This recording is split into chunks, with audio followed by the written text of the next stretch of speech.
जय Hind defence lovers. आज की टॉप हेडलाइंस कुछ इस प्रकार है।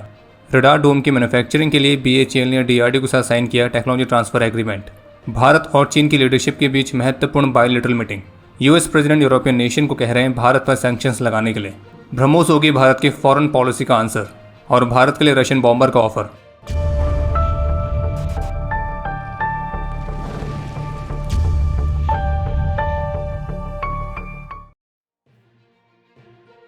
भारत हैवी इलेक्ट्रिकल्स लिमिटेड यानी कि BHEL ने DRDO लैब DMRL के साथ टेक्नोलॉजी ट्रांसफर के लिए एक लाइसेंस एग्रीमेंट साइन किया है और इस एग्रीमेंट के तहत BHEL DMRL द्वारा विकसित किए गए फ्यूज्ड सिलिका रडार डोम्स को मैन्युफैक्चर करेगी।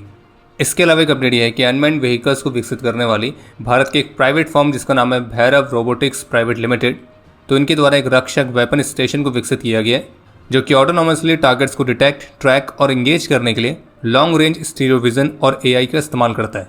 और इनका जो ये रक्षक प्लेटफॉर्म है तो ये MMGs, असॉल्ट राइफल्स तो इनको ऑटोनॉमस वेपन स्टेशंस में ट्रांसफॉर्म कर सकता है। ये कॉम्पैक्ट है, लाइट वेट है और इसे फिक्स्ड लोकेशंस जैसे कि बंकर्स, वॉच टावर्स तो यहाँ पे डिप्लॉय करना भी इन्हें आसान है। और कंपनी के मुताबिक इन्हें UGVs, USVs, robots, armoured vehicles तो इस तरह के मोबाइल प्लेटफॉर्म्स में माउंट किया जा सकता है।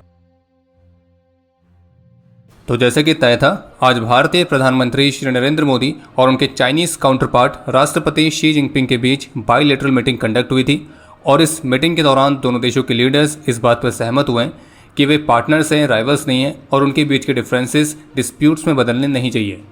प्रधानमंत्री का ये भी कहना था कि दोनों देशों को स्ट्रेटेजिक ऑटोनॉमी का प्रयास करना चाहिए और साथ ही भारत और चीन के रिलेशंस को किसी तीसरे देश के नज़रिए से नहीं देखा जाना चाहिए। और जबकि चीन के राष्ट्रपति ने इस बात पर जोर दिया है कि भारत और चीन फ्रेंड्स और गुड नेबर्स की तरह रहेंगे और उनका ये भी मानना है कि भारत और चीन ग्लोबल साउथ के सबसे इंपॉर्टेंट मेंबर्स हैं और दोनों देशों के नागरिकों के वेलबींग को इम्प्रूव करने के लिए ये जिम्मेदारी हमारे कंधों पर है। और जबकि भारतीय प्रधानमंत्री ने इस बात पर भी जोर दिया था कि दोनों देशों को आतंकवाद जैसे मुद्दों पर एक कॉमन ग्राउंड पर पहुंचने की जरूरत है। तो कुल मिला के कहने का तात्पर्य यह है कि इस मीटिंग के दौरान भारत और चीन के रिलेशंस को अलग अलग तरीके से इम्प्रूव करने पर काफ़ी ज़्यादा जोर दिया गया है। लेकिन चीन एक ऐसा देश है जिसके साथ बहुत ही सावधानी पूर्वक चलने की जरूरत पड़ती है, खास करके उसके पास रिकॉर्ड को देखते हुए। तो जैसे कि पिछले अपडेट में हमने US मीडिया की कुछ ऐसी रिपोर्ट्स के बारे में आपको बताया था जिनमें इस बात को खुलासा किया गया कि कैसे अमेरिका ने जो भारत पर 50% तक का टैरिफ लगाया है तो इसके पीछे का कारण मुख्य रूप से US प्रेसिडेंट डोनाल्ड ट्रंप की व्यक्तिगत नाराजगी है, क्योंकि ना तो भारत ने उन्हें पाकिस्तान के साथ कॉन्फ्लिक्ट में शामिल होने की परमिशन दी, ना ही नोबेल पीस प्राइज के लिए नॉमिनेट किया और ना ही उन्हें किसी भी तरह का क्रेडिट दिया। लेकिन अब इंडिया टुडे की तरफ से भी एक रिपोर्ट जारी की गई है जिसमें सोर्सेस के हवाले से बताया गया है कि व्हाइट हाउस ने भारत के खिलाफ यूरोपियन नेशंस को भी बिल्कुल उसी तरह के सैंक्शंस को अपनाने के लिए कहा है जो कि अमेरिका ने ऑलरेडी भारत पर लगा रखे हैं। और उन्हें यह भी सलाह दी गई है कि वे भारत से ऑयल और गैस तो इसको परचेस करना बिल्कुल ही बंद कर दें। बाकी भारत रशिया से जो डिस्काउंटेड ऑयल को परचेस कर रहा है तो इस मुद्दे पर अधिकतर यूरोपियन नेशंस चुप रहे हैं और किसी ने भी ट्रंप के इस टैरिफ वाले कदम का ओपनली ना तो समर्थन किया है ना ही विरोध किया है। NDTV डिफेंस समिट 2025 में अपने संबोधन में ब्रह्मोस एरोस्पेस के फॉर्मर MD और CEO श्री अतुल दिनकर राणे का मानना है कि जो ब्रह्मोस सुपरसोनिक क्रूज मिसाइल है तो वो भारत की फॉरेन पॉलिसी के लिए एक आंसर बन सकती है। और जिस तरह से ऑपरेशन सिंदूर के दौरान ब्रह्मोस मिसाइल सबसे ज़्यादा फोकस में आई थी तो इसी पर बात करते हुए उन्होंने ये भी बताया कि ऑपरेशन सिंदूर के दौरान जहाँ जहाँ पे ब्रह्मोस मिसाइल इस्तेमाल की गई थी वहाँ पे जो इस तरह के गड्ढे बने तो वे बिल्कुल वैसे ही खतरनाक थे जैसे हम ब्रह्मोस के परीक्षण के दौरान दिन रात करते रहते थे और उस समय किसी ने भी नहीं सोचा था कि उसका इस तरह से कभी इस्तेमाल होगा।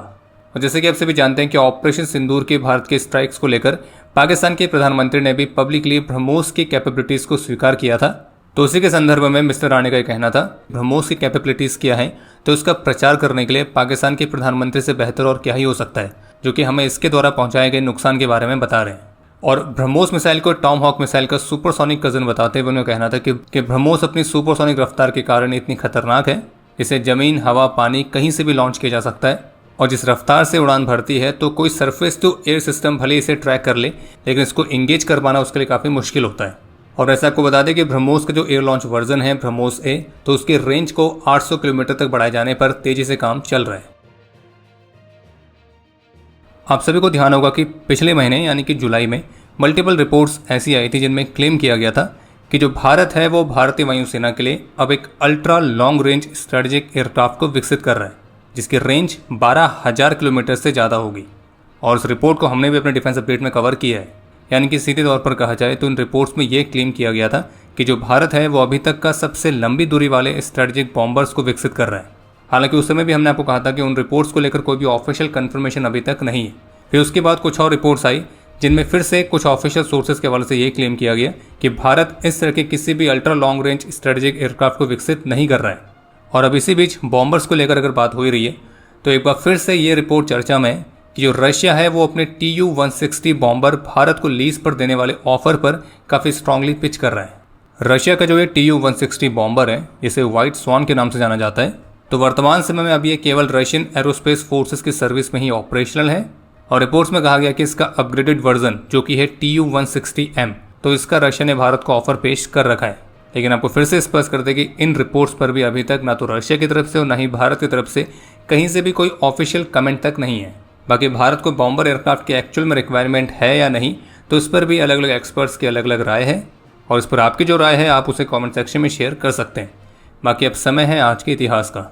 आज के दिन 2001 में जम्मू कश्मीर में एक ऑपरेशन के दौरान अपने अदम्य साहस और वीरता का परिचय देते हुए नायक तीरथ लाल वीर गति को प्राप्त हुए थे और इन्हें मरणोपरांत शौर्य चक्र से सम्मानित किया गया। और आपके लिए आज का प्रश्न है कि भारतीय वायुसेना की सर्विस में MiG-21 फाइटर्स की सबसे पहली स्क्वाड्रन का निकनेम क्या था। और अब समय है आज के टॉप 3 कमेंट्स का, जो ये रहे आपकी स्क्रीन पर।